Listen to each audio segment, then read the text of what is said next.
What is going on, guys? This is the Club of the Man 1993, and this is episode number 217 of WWE Turn Alert. As tonight, which is New Year's Eve, happy early New Year to you all, which of course it hasn't quite happened yet.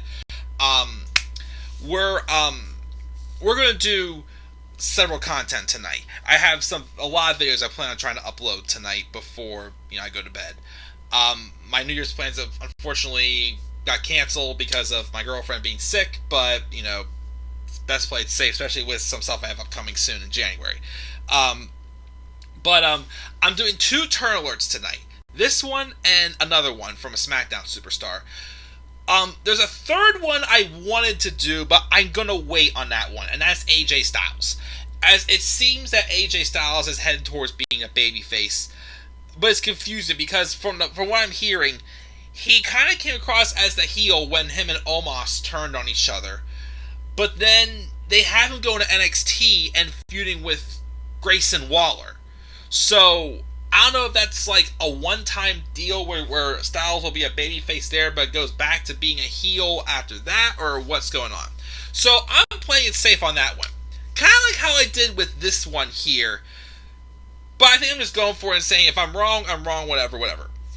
So let's talk about the Beast Incarnate, Brock Lesnar, or should I say, Ponytail Brock Lesnar.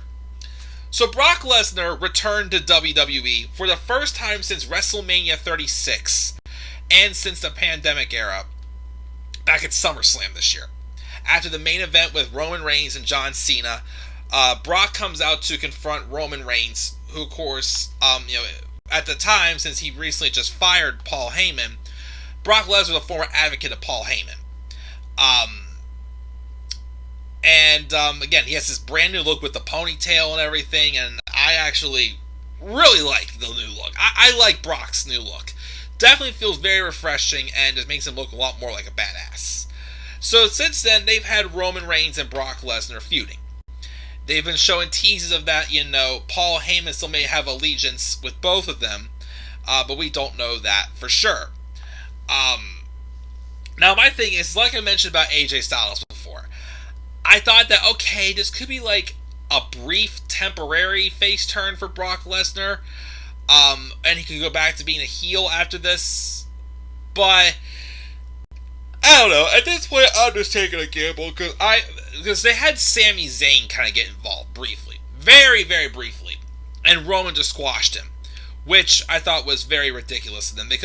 Sami Zayn and Roman Reigns could have had a spectacular match if you actually let Sami Zayn wrestle and turn him babyface again. If he is staying in WWE just like Kevin Owens, turn him face, turn Sami Zayn face. But anyways, with Brock. I haven't watched much Raw or SmackDown in the last few weeks. Not much at all.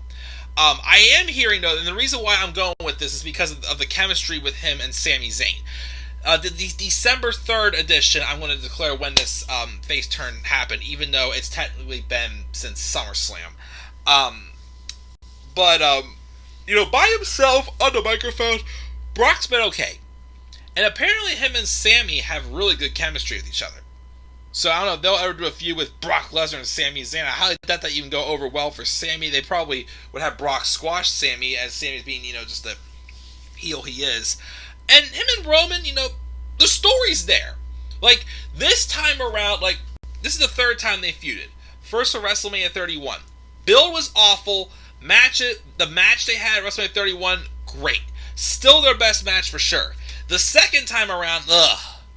Like I said, 2018, Roman Reigns, Brock Lesnar, it felt like WWE was on a lockdown until WWE got exactly what they wanted from Roman and Brock. Which is still getting quiet, in my opinion.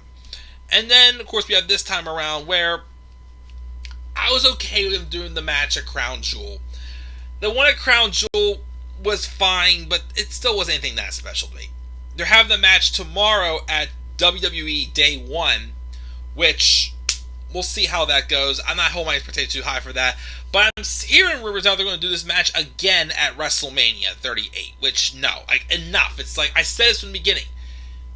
Don't do the match at WrestleMania and I'll be fine. But, Brock, has made it work so far as a babyface. I don't know who he's going to feud with next. Again, I would like to see him maybe have a match with Kevin Owens. If Kevin Owens is... I've always wanted to see that match. If Kevin Owens is going to be sticking around, then why not? Well, the only thing that worries me, though, is Kevin Owens is a heel again, which he has no reason to be a heel. He should still be a babyface. I worry that they'll make him be, like a cowardly heel again against Brock Lesnar. Because, I said, earlier at the beginning of 2021, whenever Roman and Owens were feuding, Kevin Owens was being a badass babyface in that feud, and it was great. I want that same Kevin Owens to feud with Brock Lesnar. But of course, the other match I want to see Brock Lesnar have is him and Keith Lee. Unfortunately, though, WWE did not give Keith Lee a chance, even though they made him Keith Bearcat Lee. And they released him. He'll be going to AEW, though, hopefully. But of course, I think the big money match that I still want to see, that they should have done at SummerSlam this year, there was no reason at all to have Goldberg be at the match at SummerSlam instead. But the match I think should happen at WrestleMania for Ponytail Brock Lesnar is him and Bobby Lashley. Those two, again, are destined to have an excellent match.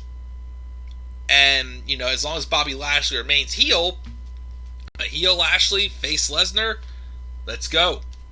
Let's go. Do it at WrestleMania this year. There's no excuse as to why you can't do it now. If they're going to say, well, they want to make Brock look weak against Roman, well, guess what? You had Goldberg. You didn't even have Bobby Lashley pin Goldberg. Goldberg destroyed Lashley in the finish to their match at Crown Jewel. So there was no that whole thing about, oh, we couldn't have Lashley beat Lesnar before he feuded with Roman. Bullcrap! You still brought in the guy instead to beat Lashley. So don't give me that bullcrap. But that's my thoughts. Brock Lesnar's a decent babyface. And I'll give Brock this credit also before I go. We all know that I was not the biggest fan of Brock Lesnar, especially in 2018. Whenever he was just playing that role of he doesn't defend the title much at all.